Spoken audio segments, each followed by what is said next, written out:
Mesdames et messieurs, bonsoir et bienvenue dans votre session dominicale. La Société nationale SNER est honorée par la mairie de la ville de N'Djamena pour sa contribution dans le cadre de l'assainissement de la capitale. On fait tout de suite le point avec Khalil Gavoudna. Pour avoir mis à la disposition de la mairie de N'Djamena des tractopelles, bennes, caterpillars et autres engins pour l'assainissement de la ville, la Société nationale SNER se voit distinguée. La mairie de la ville de N'Djamena lui décerne une attestation de reconnaissance pour cet acte citoyen. Nous avons décidé cet après-midi de venir solennellement présenter notre civilité et surtout nos remerciements, notre reconnaissance d'abord au président du conseil d'administration et également l'ensemble des personnels sur ce soutien citoyen au nom de tous nos concitoyens. Cet appui ne sera pas le premier ni le dernier, a dit le directeur général de l'entreprise SNER. Nous sommes une société citoyenne, nous le demeurons et nous allons toujours le demeurer. Ça veut dire que nous serons toujours de proximité avec la mairie, avec la population. Il est à noter que l'entreprise SNER met à la disposition de la mairie de N'Djamena ses engins pour une durée de 45 jours. Point de presse cet après-midi du président de la Fédération nationale des associations des parents d'élèves du Tchad de FENAPET. Dans l'extrait qui va suivre, Bamaï Mamadou Boukar félicite le gouvernement, les enseignants pour la réussite des examens malgré la pandémie du Covid-19. En voici un extrait. Nous remercions le gouvernement pour avoir facilité à nos enfants à passer les examens malgré la pandémie, l'avenir de nos enfants. Parce que nous, les parents, nous admettons et nous découvrons que l'éducation de nos enfants, garçons et filles, est une clé de leur insertion dans le monde moderne. Chers parents, en ma qualité de votre représentant auprès des instances supérieures de l'éducation ou de la nation, en tant que votre représentant au niveau de la Fédération africaine des associations de parents d'élèves, nous voudrions vous faire un appel pressant. Gardez les enfants pour la récolte, gardez les enfants pour garder la maison, garder les enfants pour aller derrière le bœuf ne va pas nous conduire vers un avenir meilleur. Si nous voulons faire insérer nos enfants dans le monde moderne, leur place, c'est à l'école.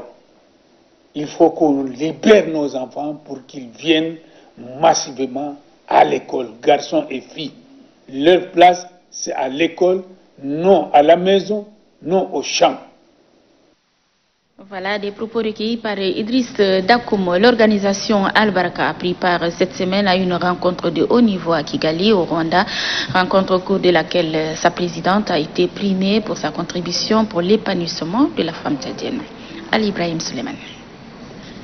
Rencontre de haut niveau organisée à Kigali, au Rwanda, dans le but de primer les responsables des organisations locales, acteurs du développement. L'organisation tchadienne Al-Baraka a été primée en signe de reconnaissance des activités réalisées en faveur de la femme. La bénéficiaire Jawhara Mohamed Mokhtar, qui préside son organisation Al-Baraka, a un appui technique de l'association Qatar Al-Khairiya formé 185 femmes dans le domaine de l'agriculture et action féminine, plus de 50 femmes dans la transformation des produits laitiers avec l'appui technique de la Banque mondiale. Aux côtés du Fonds national d'appui à la formation professionnelle, l'organisation Al-Baraka a renforcé les capacités de 47 femmes, formation axée sur les techniques agricoles. Le secrétaire d'État à l'économie, à la planification, du développement et à la coopération internationale a lui aussi été distingué pour les efforts consentis en faveur de la femme tchadienne. Ici à N'Djamena, le comité d'organisation de la deuxième édition d'Ayabout Camp Ayabout est un programme de formation à l'intention des jeunes entrepreneurs tchadiens. Pour l'occasion, un déjeuner de presse a été organisé dans les locaux d'Itrad. Thomas Ousmane Djali. Après une première édition réussie, Aya Bootcamp prépare la deuxième, placée sous le thème « Accompagner les agripreneurs du réseau Aya Tchad à trouver des partenaires pour la mise en œuvre de leurs projets agricoles ». Une initiative qui s'inscrit dans le cadre des actions souhaitées par les plus hautes autorités en vue de soutenir et d'accompagner les jeunes ainsi que les femmes dans leurs ambitions d'entreprendre et de s'autonomiser. Plus de 150 participants, sans distinction de niveaux scolaires, sont attendus à cette grande aventure entrepreneuriale. Nous invitons les partenaires techniques et financiers à accompagner cette jeunesse qui ose et qui a de l'audace, comme notre maréchal du Tchad, Idriss Déby Itno, l'a dit. On est cette jeunesse qui œuvre dans le domaine de l'entrepreneuriat vert. Après avoir échangé avec les journalistes des différents médias sur leur contribution pour la réussite de cette édition, la présidente du comité d'organisation, à la tête d'une délégation, a effectué une visite au sein de l'ITRAD où se tiendra l'édition 2020. Au cours de la visite, Fatima Soukar Terap a édifié l'assistance sur l'organisation, la disponibilité des terres, des semences et des matériels adéquats pour la tenue de cet événement. Cette édition revêt une particularité en ce sens qu'elle met l'accent sur l'utilisation optimale des technologies de l'information et de la communication, ainsi que la participation accrue des femmes. Et puis fin ce vendredi à Mara de l'atelier de partage d'expériences entre les communes de Laïbol à Béché, organisé par le Programme des Nations Unies pour le développement PNUD, en partenariat avec le ministère de l'administration du territoire et des collectivités autonomes. Apolline Ganesh. Les élus locaux de l'Aïe, Bol et d'Abéché sont outillés dans le domaine de gestion des déchets solides, fonciers, du développement local et de la mobilisation des ressources de communes. Et ce, durant 4 jours de travaux à Mara, ce qui permettra d'améliorer la qualité de gestion de ces communes sur la base des bonnes pratiques. Au terme de ces travaux, les participants ont formulé des recommandations au gouvernement. L'application des textes régissant la décentralisation effective, une représentation au ministère des Finances pour gérer les affaires financières des communes, le transfert effectif des compétences et des ressources aux communes, la nomination d'un représentant des communes à la présidence de la commission d'attribution des terrains en zone urbaine, la remise des exemplaires des plans cadastraux aux autorités communales, la mise en place du plan de mobilisation de ressources financières communales, la facilitation de l'accès aux communes des textes régissant la fiscalité locale. Le représentant du PNUD a marqué son engagement d'accompagner le Tchad dans le cadre de la décentralisation. Je réitère, au nom de la représentante résidente du PNUD, l'engagement du PNUD à poursuivre son appui au gouvernement dans l'amélioration de la démocratie locale. Le préfet de Mamdi, Sadiq Mohamed Iga, a rendu un hommage mérité au PNUD pour son soutien multiforme et constant. Révision du fichier électoral, les campagnes de sensibilisation se poursuivent à travers le pays. Dans le Logone oriental, un meeting a été organisé par l'équipe conduite par Paul Mbaïnoudoum, Madidien et Bernard Padari. Madingue Léonce. Après avoir parcouru 5 départements sur 6 que compte la province du Logone oriental, la mission du bureau politique national du MPS est arrivée à Doba, chef-lieu du département de la Pendé. Accueilli par les militants et militantes ainsi que par les sympathisants au bureau du conseil provincial du MPS où le secrétaire général provincial du MPS, Nelngar Madingar, a souhaité la bienvenue à la mission avant de céder la parole au chef de mission, Paul Mbaïnoudoum Ngartelbaï, pour dérouler les constats faits sur le terrain lors de la tournée. Partout où nous sommes passés, c'est le même problème. Ils n'ont pas assez, les machines tombent régulièrement en panne, le groupe électrogène en panne, l'ordinateur en panne, et les véhicules, 2 véhicules par département. Je suis sûr que d'ici le 20, on n'aura pas atteint ce qui a été projeté par la CENI. En marge des travaux de pré-forum tenus à la mairie de Doba, Maître Jean-Bernard Padaré, par ailleurs membre du bureau politique national du MPS, a par militantisme fait violence à son calendrier pour se rendre au siège du conseil provincial du MPS de la province du Logone oriental. Objectif, galvaniser et féliciter la mission du bureau politique national du MPS pour son travail ardu dans la sensibilisation de la population à se faire recenser, puis encourager les militants. malgré ces difficultés, vous avez appliqué à la lettre le slogan de notre parti qui est « Mourir pour le salut ». À tous les camarades BPN qui se sont comme un seul homme déployés sur le terrain, eh bien nous vous disons félicitations, bravo, c'est ça le militantisme. En militant avéré, Maître Jean-Bernard Padaré n'a pas manqué de promettre à ses camarades qu'il reviendra les soutenir pendant les campagnes à venir. Dans le département de Mont-Ili, la mission est conduite par Fatime Magnani et Ngayam Bengeri. C'est à travers cette forte mobilisation que la population du canton Gamé a accueilli la délégation conduite par Fatime Magnani. Dans cette localité, l'équipe est venue sensibiliser les compatriotes sur la révision du fichier électoral. Selon la chef de mission Fatime Magnani, l'enrôlement biométrique joue un rôle très important dans le processus électoral. C'est pourquoi elle appelle les jeunes qui ont atteint l'âge de 18 ans à sortir massivement pour se faire enrôler afin d'accomplir leurs devoirs civiques. Si le Mont-Ili est développé, vos souffrances seront atténuées. Et vous avez la solution entre vos mains. C'est de vous faire massivement recenser et au moment venu, faire le vote utile pour le développement de notre département, le Mont-Ili. Même décor dans le canton Moulfoudé, où l'équipe de Fatime Magnani est allée vulgariser le même message aux jeunes de cette localité qui n'ont pas eu la chance en 2015 de se faire recenser, de profiter de ce moment opportun pour s'enrôler afin de choisir librement leurs candidats lors des futures échéances électorales. Après les deux cantons, le cap est mis sur celui de Mouta, où la représentante de la ministre de l'Énergie a échangé avec les femmes issues des différents groupements. Au menu des échanges, le rôle et la place qu'occupent les femmes dans le processus du développement socio-économique du pays. De canton Mouta, direction sous-préfecture de Yue, localité située à une vingtaine de kilomètres de la ville de Fianga, où c'est un accueil chaleureux qui a été réservé à la délégation. Par cette sortie massive, la population de Yue accorde une attention particulière au message que l'équipe est venue leur livrer. Dans cette circonscription, la chef de mission a fait son discours en patois qui est la langue topuri pour appeler les adolescents en âge de voter à se faire enrôler. Le sultan de Darwadai, Chérif Abdelhadi Mhadi, à la tête d'une délégation du bureau politique national, a été accueilli par les habitants de la commune de Bourtaï.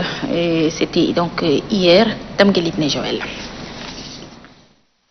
À Bourtaï, localité située à 65 km au nord de la ville d'Abéché, c'est une haie d'honneur constituée d'une foule immense qui a accueilli le sultan du Darwadai, Chérif Abdelhadi Mahdi, qui avait à ses côtés le membre du bureau politique national du mouvement patriotique du salut, Alio Abdoulaye, les militants du parti rassembleur venus d'Indiamena, réunis au sein d'un comité pour appuyer les opérations de révision du fichier électoral dans la province du Wadaï, à leur tête Hamdan Abdoulaye. Face à la population laborieuse de cette commune, les différents membres de la délégation se sont relayés pour expliquer en langue locale l'importance de se faire enrôler sur le fichier électoral. Pour eux, l'ultime occasion pour la population de Bourtaï de participer activement au processus décisionnel, tant sur le plan national que local, par le choix des dirigeants et tributaires de la détention de la carte électorale.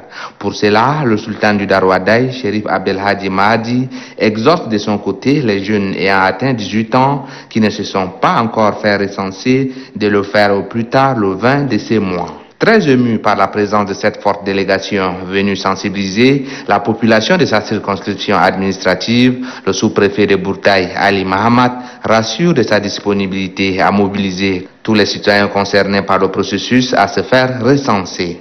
En guise de soutien à la commune de Bourtaï, le président du comité des militants du mouvement patriotique du salut venu d'Indiamena, Hamdan Abdoulaye, a remis une enveloppe d'1 million de francs CFA.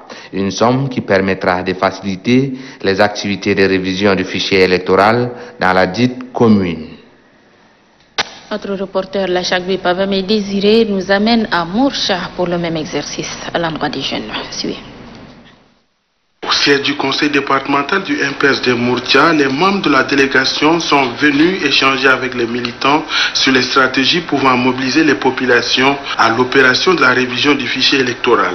La chef de mission Amsaden Maïdangata, qui s'est réjouie du travail abattu par le bureau local du MPS dans le cadre de sensibilisation des populations, appelle les militants à maintenir le cap pour défendre les idéaux du parti. Nous sommes en mission ici pour aider la CENI.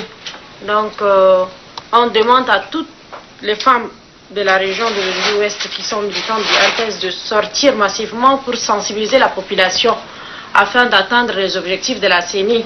Il ne nous reste pas beaucoup de jours parce que la clôture est prévue pour le 20 et nous comptons sur tous les militants du MPS de notre région. Après la réunion avec les responsables du conseil départemental du MPS de Mourtia, la délégation du bureau politique national du MPS a eu une rencontre avec les autorités administratives et traditionnelles. Une rencontre au cours de laquelle la délégation a exhorté les autorités locales à intensifier la sensibilisation pour atteindre un grand nombre d'électeurs. L'objectif à atteindre chez nous ici est de 3192. Donc les chefs des cantons et les représentants, comme ils sont les garants de la population, nous leur demandons chacun à son tour de faire son devoir, qui est de faire passer notre message afin de faciliter la mobilisation. Le sous-préfet de Kalaï, Touka Kalia, et les différents chefs de canton ont rassuré la délégation de leur soutien pour la réussite de cette révision du fichier électoral. Voilà, dans la province du Lac, en marge de la mission de sensibilisation sur le fichier électoral du département de Fouilly, le chef de mission, Adam Forte et sa suite, ont assisté à l'installation des membres du conseil départemental du MPS. Mamad Seyd Abakar.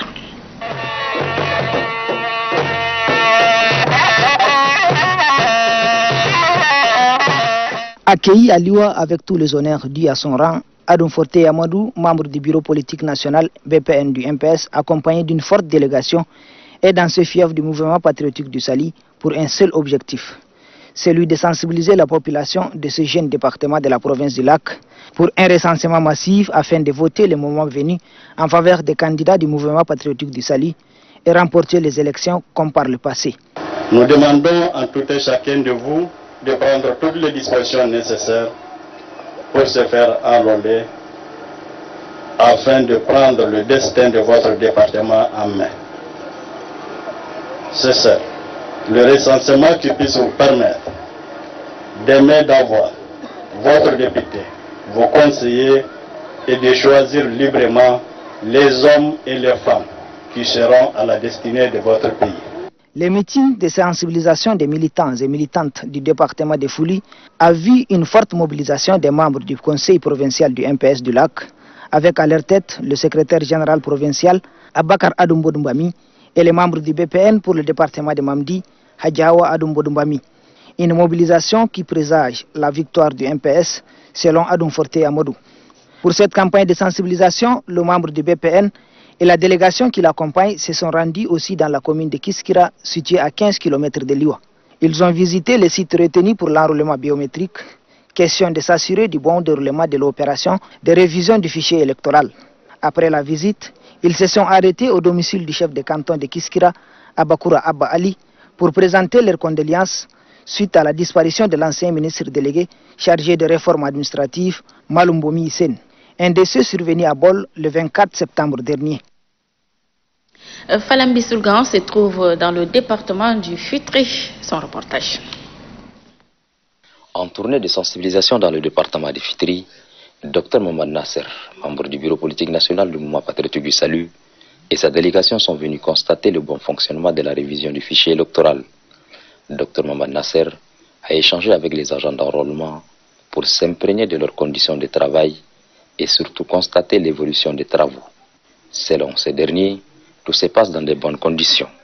Le chef de la délégation, par ailleurs membre du bureau politique national du mouvement patriotique du Salut, a saisi cette opportunité pour faire le changement d'adresse physique. Dr Mohamed Nasser justifie cet acte. J'ai été inscrit sur le fichier électoral en 2015 à Washington pour exercer comme ambassadeur extraordinaire pour le conseil. J'étais en fin de mission, donc mon adresse a changé. J'étais recensé à Washington Aujourd'hui, je suis résident de N'Djamena. Donc ce que je viens de faire, c'est de signaler sur le formulaire de changement d'adresse, comme quoi que j'ai changé d'adresse. Et j'ai donné la nouvelle adresse. Le chef de la mission et sa suite ont mis le cap à Ambassadna, localité située à 50 km d'N'Djamena Bilala et au village Gambir.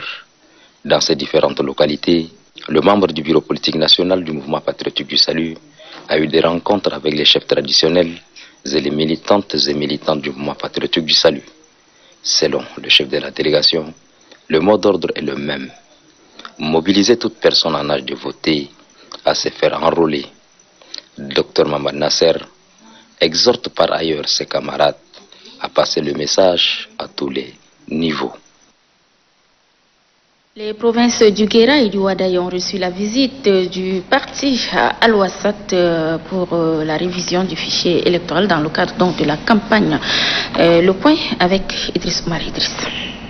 Dans son périple pour la mobilisation des populations sur la révision du fichier électoral, la délégation du parti Al-Wassat arrive dans les provinces du Guéra puis Wadaï. Conduite par le vice-président du parti chargé des relations extérieures, de vastes campagnes de sensibilisation ont été menées par la délégation. Et pour intensifier les messages sur l'importance du recensement électoral, des rencontres spéciales ont été organisées avec les chefs des partis politiques, les leaders traditionnels et religieux. Ceux-ci sont chargés de relayer les messages dans leur milieu d'intervention au fin de la sortie massive des populations pour s'inscrire sur les fichiers électoraux. Un acte hautement citoyen qui permettrait à chacun d'exprimer librement son suffrage le moment venu. Une occasion pour le secrétaire général du MPS du Wadaï de féliciter le parti Al-Wassat pour ce travail de haute facture et d'apprécier cette forme de coopération agissante entre le MPS et le parti Al-Wassat, le parti de tous les Tchadiens. Les populations de Mogo et Bousso dans le Chari-Bagirmi ont été sensibilisées sur l'importance du recensement biométrique. Johnny Nestor. C'est la sous-préfecture de Mogo, département de Lukchari, dans la province du Chari-Bagirmi, qui est la première étape de la mission du conseil provincial du MPS et ses alliés, conduite par le chef de mission Oumar Boukar Ghana.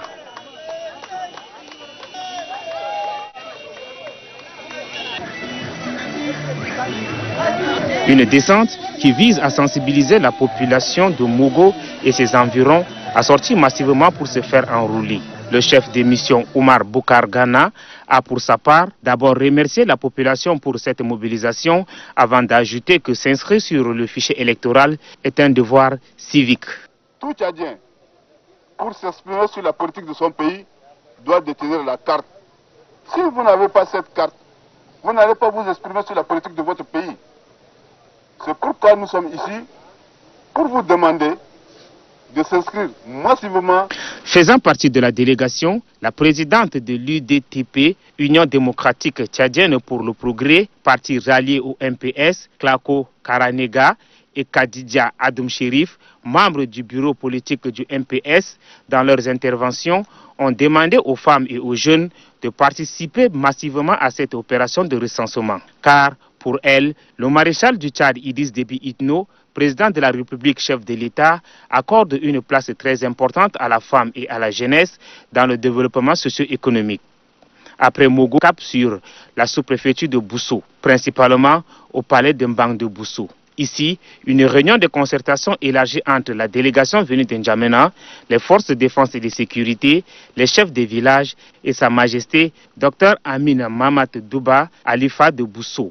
Rencontre qui a permis aux membres de la délégation et les responsables locaux de présenter les bienfaits du recensement biométrique. Sa Majesté Dr Amina Mamat Douba Alifa de Bousso a saisi cette opportunité pour rappeler à l'assistance que le recensement n'est pas un acte politique, mais un devoir pour tout citoyen en âge de voter. J'appelle tous les boulamans de Bousso, ceux qui sont à l'intérieur ici comme dans les villages, de pouvoir s'investir dans cette opération-là pour aider les agents recenseurs. Avant de quitter Bousso, les chefs des villages ont rassuré aux autorités que cette information sera relayée afin que toute la population se fasse recenser. Estelle Abdelkader nous parle de la sensibilisation organisée à Karal par le parti Al-Ouida. Nous sommes à Karal dans le Hader Lamis, à 48 heures de fin de l'opération de révision du fichier électoral. Le parti Al-Ouida se mobilise pour aider la CENI à disposer d'un bon fichier électoral. Pour tenir le pari, le parti encourage les jeunes qui traînent encore les pas à se faire enrouler pour qu'ils puissent accomplir leurs devoirs civiques. En 2015, certains d'entre vous n'ont pas eu l'âge de 18 ans. Et c'est l'occasion, maintenant vous avez 18 ans, ça fait 5 ans déjà. Vous avez le droit, le devoir, vous avez l'obligation d'aller vous inscrire sur le fichier électoral. Parce que si vous ne le faites pas, vous jeunes, surtout les jeunes, filles ou garçons, et vous les femmes, ce pays est le vôtre, c'est votre responsabilité. C'est à vous de choisir ceux qui vont vous gouverner. Outre la sensibilisation, le président national du parti, Dr Ahmad Dida Mahamat, a rencontré les leaders du département. L'importance de l'enrôlement du fichier électoral est en toile de cette rencontre. Pour lui, voter est une action citoyenne qui engage la responsabilité de tous. Bichar Adrep, président de la Confédération nationale des éleveurs du Tchad, est à Bédaya dans le même cadre. Lorangé Valérie. Conduite par Mme Kumbo Evelyne, la mission a commencé ses séances de sensibilisation à Bomkibir, Dendiabo, Ororo et Kiabé Centre. Le chef de mission Kumbo Evelyne a rassemblé, tout en tenant compte des mesures barrières, ces populations pour leur parler de la nécessité de la révision du fichier électoral très vital pour le renforcement de la démocratie au Tchad.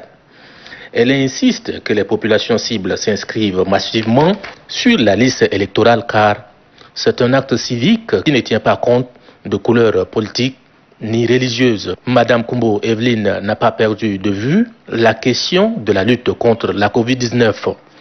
Elle a distribué en même temps ses cache-nez et ses kits de lavage des mains dans les églises, mosquées et aux autorités départementales et communales de Kiabé, ainsi qu'aux associations des jeunes des différents cantons précités pour lutter contre la Covid-19. Elle entend multiplier la sensibilisation pour la réussite de cette opération qui permettra à tout citoyen de voter librement son candidat lors des futures élections. Voilà, c'est plutôt là une campagne de sensibilisation organisée à Kiabé, la chef de délégation Evelyne Kumbo. Nous partons en Guinée-Conakry. Près de 5,5 millions de Guinéens se sont rendus aux urnes ce dimanche pour choisir leur prochain président. Dans 16 695 bureaux de vote, 12 candidats sont en liste, dont le président sortant Alpha Condé.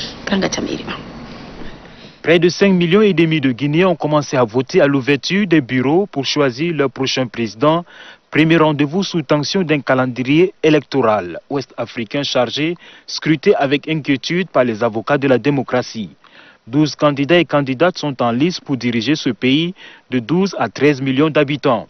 L'Union des forces démocratiques de Guinée est un parti politique fondé en 1991 et dirigé par Cellou Dalein Diallo et Alpha Condé, fondateur en 1977 du mouvement national démocratique, qui devient par la suite Unité Justice Patrie, le Rassemblement des patriotes guinéens, le Rassemblement du peuple de Guinée, puis RPG Arc-en-Ciel. Il se présente sans succès aux élections présidentielles de 1993 et 1998. Aujourd'hui, ce 18 octobre, tous deux ont accompli leur devoir civique et restent optimistes quant au dépouillement des bulletins de vote. Mon souhait est que l'élection soit libre, démocratique et transparente et que tout se passe dans la paix et la tranquillité. Ceci dit, je lance un appel à tous mes partisans pour faire preuve de retenue, de responsabilité, pour que ce scrutin se passe dans les meilleures conditions. Cellou Dalein Diallo et Alpha Condé se distinguent par la couleur de leur parti, les verts contre les jaunes. En Guinée, durant 2 semaines, ce fut une ambiance carnavalesque dans les rues de la capitale Conakry. Les militants des verts et des jaunes ne sont pas loin des supporters des matchs de football à l'image de Barcelona contre Real de Madrid. Cette élection, la première d'une série de 5 présidentielles en Afrique de l'Ouest avant fin 2020, se déroule dans un climat de crispation qui fait redouter des troubles, surtout autour de l'annonce des résultats dans un pays accoutumé à ce que les antagonismes politiques fassent couler le sang. L'issue devrait se jouer entre Alpha Condé, 82 ans, et son adversaire de longue date, Seloun Dalen Diallo, 68 ans. L'un sanguin, l'autre policier. Ils s'étaient affrontés en 2010, première élection jugée démocratique après des décennies de régime autoritaire. Puis en 2015, M. Alpha Condé l'avait emporté les 2 fois. À la suite de la Guinée, des présidentielles sont prévues d'ici fin 2020 en Côte d'Ivoire, au Burkina Faso, au Ghana et au Niger. Dès le 31 octobre, la présidentielle en Côte d'Ivoire, où le président sortant, Alassane Dramane Ouattara, postule également à un 3e mandat. S'annonce elle aussi à haut risque. Voilà, et voici comment se présente la situation épidémiologique de la maladie à coronavirus de ce dimanche 18 octobre 2020. 370 échantillons analysés, 14 cas confirmés, 7 au Moyen-Chari, dont 6 contacts des précédents cas, 3 au Mayo-Kébi-Ouest, contact du précédent cas, et 4 en N'Djamena. 2 guéris, portant le total à 1181, 0 décès. Total des décès 93, 105 malades sous traitement. Le nombre de cas confirmés depuis le 19 mars est de 1379 répartis dans 17 provinces. La coordination nationale de riposte sanitaire invite la population à rester sereine, solidaire, vigilante et rappelle au respect strict des mesures barrières, notamment la distanciation physique en cas de signes tels que fièvre, toux, éternuement et difficultés respiratoires. Appelez le 1313. Professeur Choua Ouchemi à la signature de ce communiqué. C'est la fin de cette édition dominicale. Merci à vous de l'avoir suivi. Très bon suivi des programmes sur Téléchat. Bonsoir.